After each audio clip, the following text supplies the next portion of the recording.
A automação industrial não se limita a substituir o trabalho humano. Vem continuamente se desenvolvendo e tendo sua aplicação ampliada, melhorando a qualidade dos processos e produtos manufaturados, reduzindo o tempo e os custos de produção e otimizando os espaços nas áreas produtivas das plantas industriais. O mais importante equipamento da automação industrial é o CLP. Surgiu no final da década de 1960 e provocou uma revolução na automação de processos industriais. Nessa época, a automação dependia basicamente de relés eletromecânicos instalados em grandes painéis ou armários. Os circuitos elétricos de interligação dos dispositivos exigiam quilômetros de fios.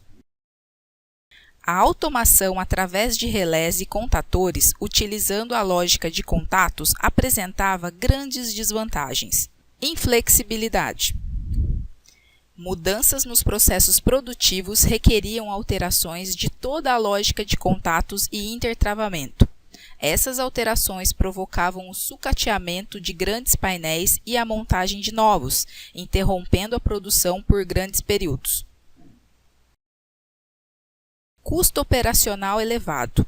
Os armários ou painéis, sendo de grande porte, ocupavam áreas significativas das fábricas. A montagem era demorada e os componentes sujeitos a falha. Alto custo de desenvolvimento e manutenção. As lógicas com relés tinham que ser simplificadas para a redução do número de componentes e os custos envolvidos na montagem. Assim, a complexidade do projeto aumentava. Em 1968, Dick Morley, da americana Bedford Association, desenvolveu o primeiro CLP para controlar operações repetitivas e sequenciais na linha automobilística de montagem da General Motors. Essa primeira geração de CLPs só era interessante quando podia substituir armários ou painéis com mais de 300 relés em operação, pois usava componentes discretos e sua escala de integração era baixa, tornando seu desempenho lento. O equipamento recebeu a sigla PLC, Programmable Logic Control, e em português CLP, Controlador Lógico Programável. Em 1969, a pedido da mesma General Motors, a equipe de Dick Morley aperfeiçoou seu primeiro modelo de CLP, que atendia melhor às necessidades da indústria e era de fácil programação. O equipamento recebeu o nome de MODICON, Modular Digital Controller, e tornou-se o primeiro CLP a ser produzido em escala industrial, como MODICON 084. Porém, o equipamento não só atendeu à necessidade da indústria automobilística, mas sim de todas as indústrias de manufatura. A utilização em grande escala dos CLPs, com a diminuição do tamanho dos equipamentos e melhoria do processamento, só foi possível com o surgimento dos circuitos integrados. Também contribuíram para o avanço e sucesso dos CLPs o desenvolvimento tecnológico dos computadores e o uso de microprocessadores e microcontroladores de última geração.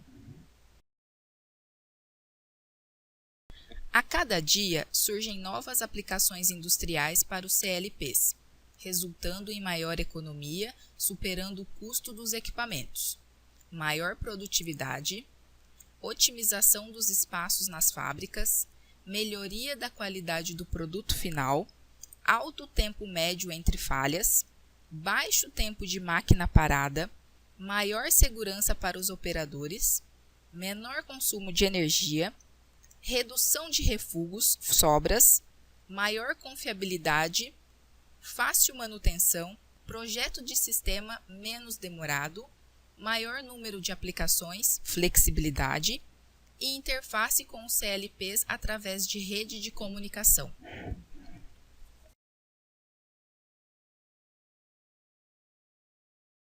A indústria brasileira, inicialmente nas filiais das multinacionais, introduziu os CLPs na década de 1980, ocorrendo grande aceitação do mercado.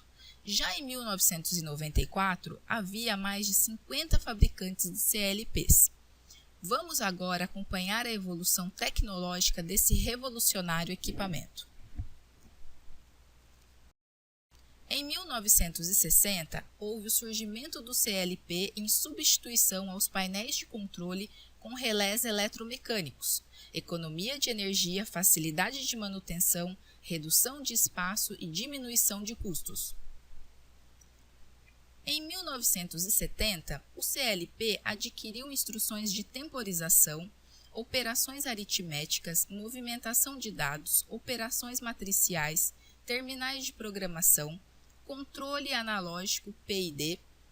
No final da década, foram incorporados recursos de comunicação, propiciando a integração entre controladores distantes e a criação de vários protocolos de comunicação proprietários, incompatíveis entre si. Em 1980, houve a redução do tamanho físico em virtude da evolução da eletrônica e a adoção de módulos inteligentes de entrada e saída, proporcionando alta velocidade e controle preciso em aplicações de posicionamento. Introdução da programação por software em microcomputadores e primeira tentativa de padronização do protocolo de comunicação. Em 1990, houve a padronização das linguagens de programação sobre o padrão IEC 61131-3, Introdução Interface Homem-Máquina, IHM. Softwares supervisórios e de gerenciamento, interfaces para barramento de campo e blocos de funções. Hoje, existe a preocupação em padronizar os protocolos de comunicação para os CLPs, de modo que haja interoperabilidade, possibilitando que o equipamento de um fabricante se comunique com o outro, o que facilita a automação, o gerenciamento e o desenvolvimento de plantas industriais mais flexíveis e normalizadas. A definição clássica da estrutura física do CLP é um conjunto de circuitos eletrônicos interligados, formados por processadores, memórias, barramentos, dispositivos de entrada e saída, fonte de alimentação e terminal de programação. Os blocos principais da arquitetura dos CLPs são a UCP, Unidade Central de Processamento, que gerencia todo o sistema, controlando as operações realizadas pelas diferentes unidades funcionais. A memória principal, que é o local em que são armazenadas as instruções e os dados, e os dispositivos de entrada e saída, que permitem a comunicação entre o CLP e os dispositivos externos. Os componentes secundários de hardware da arquitetura do CLP são periféricos de interface com o usuário.